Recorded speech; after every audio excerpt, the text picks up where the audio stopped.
Assalamualaikum warahmatullahi wabarakatuh.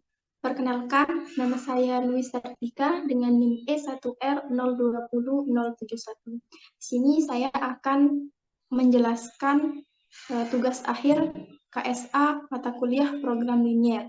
Untuk soal yang nomor 2, itu memaksimumkan fungsi tujuan Z sama dengan 2x1 min x2 ditambah x3 dengan kendala-kendala x1 ditambah x2 dikurang 2x3 kurang dari atas sama dengan 8 untuk kendala pertama.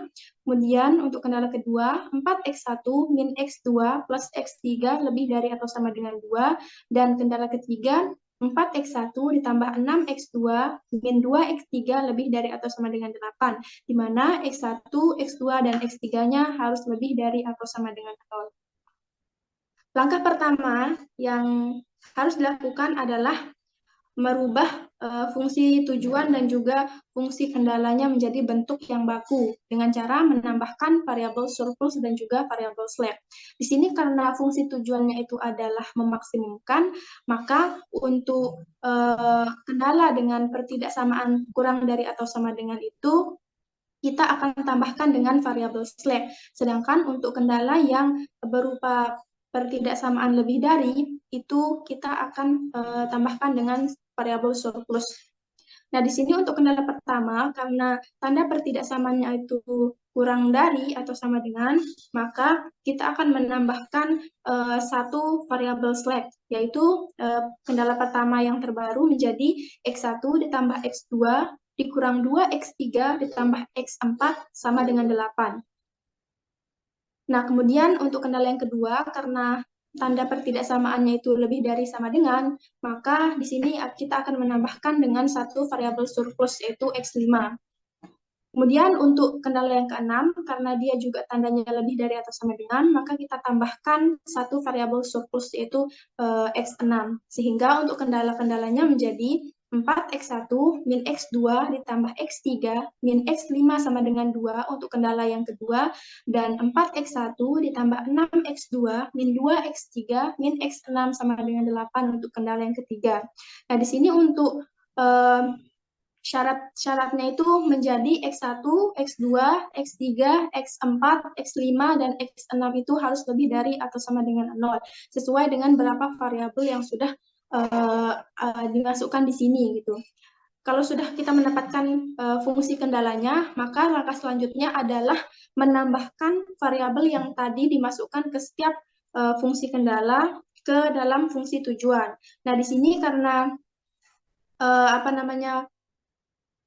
fungsinya itu, karena kendala-kendala yang kita tambahkan itu tidak memiliki pengaruh, maka di sini kita hanya memberikan koefisien 0 di setiap fungsi kendala yang tadi sudah masuk ke dalam sini. Nah, di sini X4, X5, dan juga X6 itu kita sebut sebagai variabel basis awal.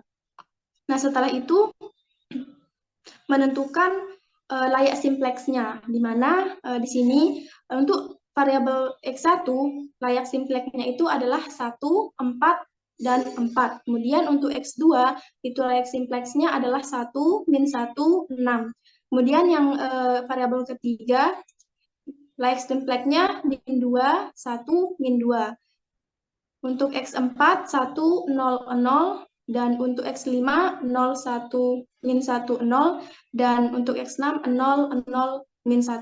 Nah, di sini bentuk layak simpleks dari setiap variabel itu kita lihat di bagian koefisiennya. Di sini untuk misalnya X4, layak simpleksnya itu adalah 1, 0, 0, karena di kendala pertama itu ada X4, sedangkan untuk di kendala kedua dan ketiga, X4 itu tidak ada, sehingga kita tuliskan variabelnya itu 0. Begitu juga untuk X5 dan X6, karena X5 itu hanya ada di kendala kedua dan tandanya juga negatif 1, maka layak simpleksnya itu adalah 0, min 1, dan 0. Nah, di sini untuk yang sebelah kanan atau konstantanya itu 8, 2, dan 8 sesuai dengan konstanta yang ada di fungsi kendala. Nah, setelah itu kita masuk ke tabel awal. Nah, di sini karena saya menggunakan konsep dual simplex, maka selanjutnya adalah memasukkan setiap koefisien dari setiap kendala setelah dikalikan dengan -1. Nah, tadi kan untuk variabel X1 itu nilainya adalah 1, 4, 4. Setelah dikalikan dengan 1 menjadi -1, -4, -4. Dan begitu juga sampai dengan kendala yang ke-6. Di sini ada baris CJ. Baris CJ itu adalah koefisien dari fungsi tujuan. Di situ karena fungsi tujuannya itu adalah 2x1 min x2 plus x3 dan seterusnya, maka di sini untuk koefisien dari x1 itu 2, koefisien dari x2 min 1, koefisien dari x3 1, dan koefisien dari x4 sampai dengan x6 itu 0. Kemudian di sini ada kolom I. Kolom I ini adalah banyaknya fungsi kendala. Karena tadi fungsi kendalanya itu ada 3, maka di sini kita tulis 3. Kemudian ada kolom DB. Jadi di sini kita tuliskan 0. Kemudian ada kolom XD yang isinya itu adalah variabel-variabel basis awal. Kemudian di sini ada baris fungsi kendalanya tadi, yaitu dari X1 sampai dengan X6. Kemudian di sini ada kolom BI. Kolom BI ini adalah kolom dari konstantanya.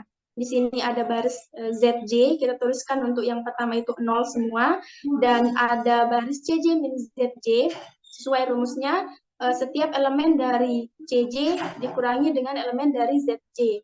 Di sini 2, karena dia dari 2 dikurangi dengan 0 itu 2, kemudian min 1 dikurangi dengan 0 itu min 1, 1 dikurangi 0 itu 1, dan seterusnya sampai kita dapatkan nilai dari baris CJ min ZJ.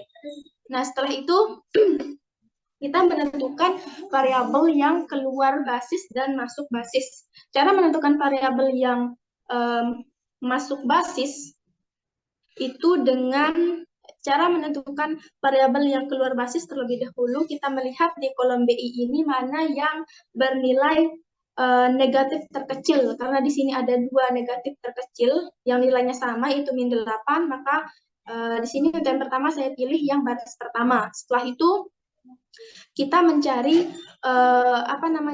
variabel yang masuk basis. Cara menentukan variabel yang masuk basis itu adalah dengan melihat di bagian theta J-nya ini.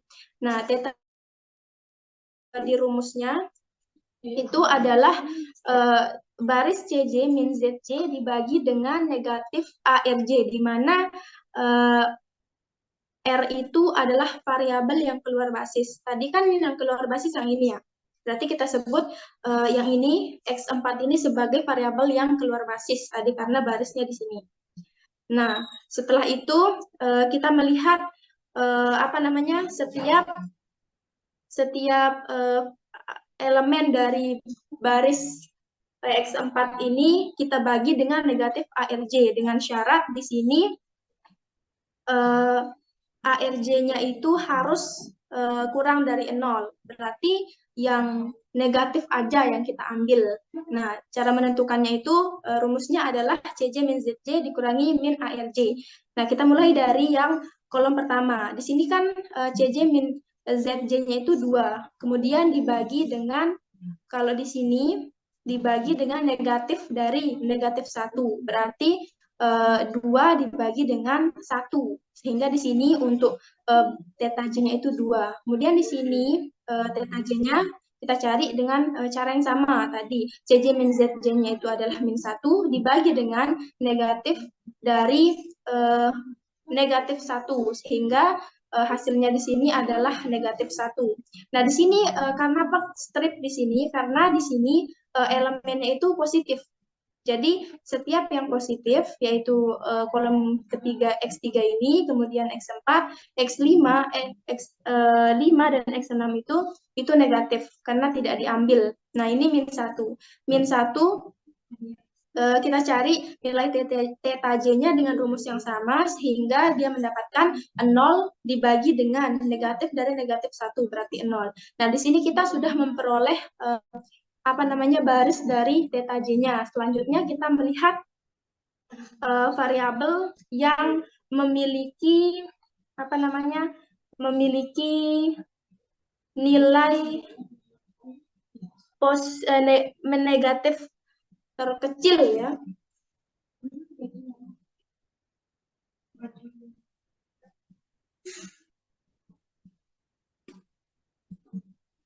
Nah, di sini terpilihlah kolom dari X2 ini yang negatif terkecil.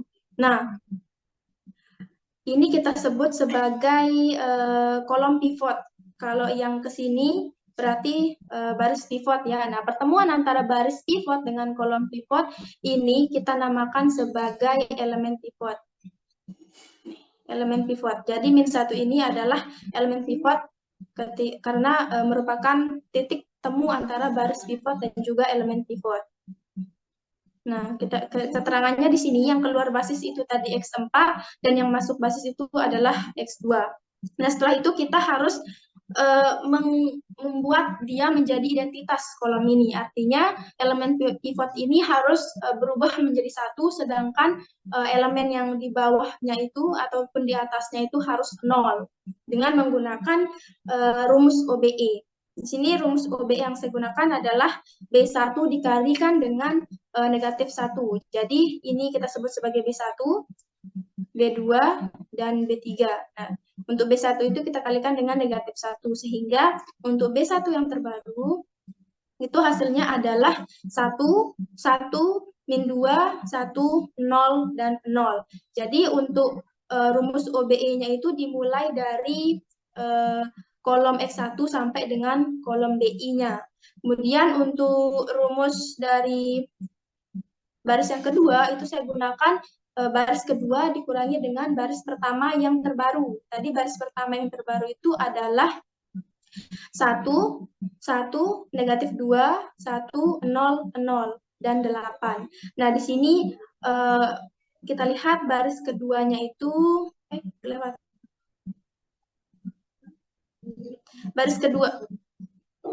Baris keduanya itu min 4, dikurangi dengan negatif baris pertama yang terbaru. Baris pertama yang terbaru berarti di sini 1. Berarti negatif 4 dikurangi dengan negatif 4 dikurangi dengan 1 menjadi negatif 5. Begitu seterusnya, sehingga diperoleh baris kedua itu menjadi min 5, 0, 1, min 1, min 1, 0, dan min 10. Nah, kemudian untuk rumus OBE dari baris yang ketiga itu adalah baris yang ketiga ditambahkan dengan 6 kali baris yang pertama terbaru.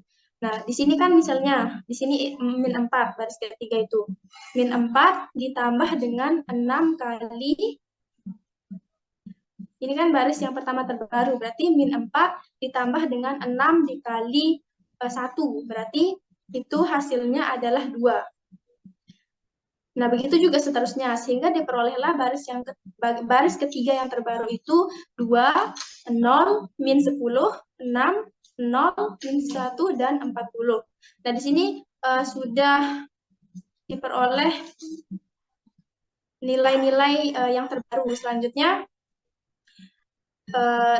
oh ya, tadi untuk yang di kolom CB itu, ini kita ganti dengan koefisien dari X2 yang masuk basis.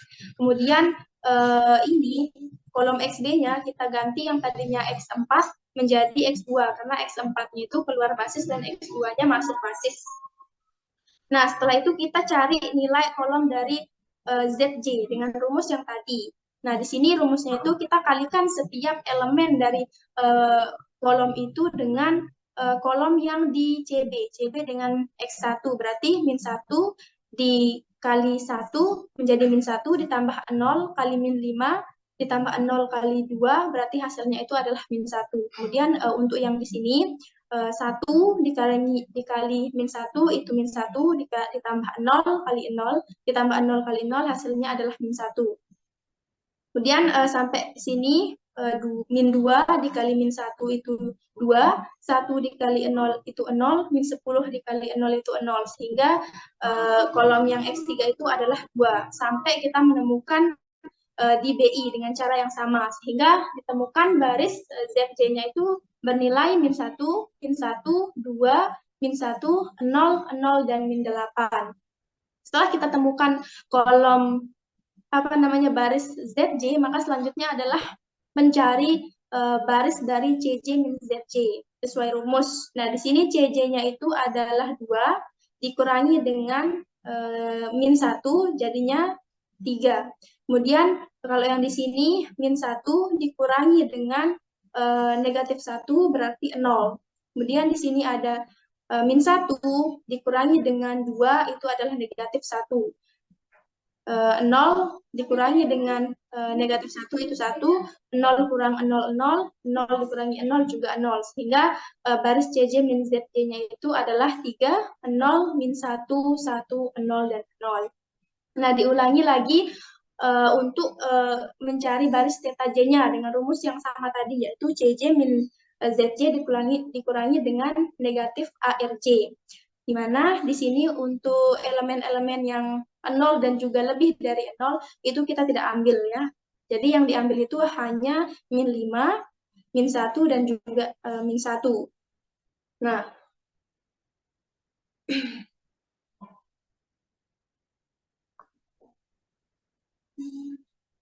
Nah, setelah itu tadi CJ min Z-nya itu adalah 3 dibagi dengan negatif dari negatif 5. Berarti 3 dibagi dengan positif 5, berarti 3/5. Kemudian di sini strip, di sini juga strip karena ini non negatif, dan ini min 1. CJ min ZJ-nya itu adalah 1 dibagi dengan negatif dari negatif 1, berarti 1. Kemudian 0 dibagi dengan negatif dari negatif 1 itu 0. Nah, setelah itu kita menentukan variabel yang keluar dan masuk basis. Tadi untuk variabel yang keluar basis itu kita lihat di kolom yang BI. Kita cari yang negatif terkecil. Di sini negatif terkecilnya itu adalah min 10 ya. Kemudian untuk kolom yang masuk basis itu kita cari yang positif positif terkecil gitu. Di sini kita ambil yang 3/5, sehingga untuk X1 ini kita sebut sebagai variabel yang masuk basis, dan X5 itu kita sebut sebagai variabel yang keluar basis. Sini untuk tabel lanjutannya ada di sini. Nah, tadi kan yang masuk basis itu X1 ya, berarti di sini untuk kolom XB-nya itu diganti dari X5 menjadi X1. Kemudian untuk CB-nya juga mengikuti koefisien dari variabel yang masuk basis itu, yaitu kita di sini ganti 2. Nah, setelah itu dicari lagi dengan menggunakan rumus OBE. Rumus OBE yang saya gunakan itu di bawah, yaitu untuk baris yang kedua itu saya kalikan dengan negatif 1/5, sehingga diperolehlah baris dari baris terbaru dari baris kedua itu adalah 1, 0, min 1/5, 1/5, dan 1/5, 0, dan 2. Kemudian yang selanjutnya itu baris pertama itu dikurangi dengan baris kedua yang terbaru. Baris pertamanya itu kan tadi misalnya di sini 1 ya, di sini 1. Kemudian dikurangi dengan baris kedua yang terbaru. Baris kedua yang terbaru di sini kan tadi 1. Kalau yang di sana itu tadi 1, berarti 1 dikurangi 1, 0 di sini. Kemudian selanjutnya ada 1 untuk baris yang pertama. 1 dikurangi dengan baris kedua yang terbaru itu 0. Berarti 1 dikurangi 0 itu 1. Begitu juga seterusnya. Sehingga di sini untuk baris pertama yang terbaru saya peroleh 0, 1, min 9/5, 4/5, negatif 1/5, 0, dan juga 6. Nggak kelihatan. Ya. Kemudian untuk rumus OBE baris ketiga itu adalah baris ketiga dikurangi dengan 2 kali baris kedua yang terbaru. Kita lihat baris ketiganya itu ada 2, 0, min 10, 6, 0, min 1, dan 40. Berarti misalnya di sini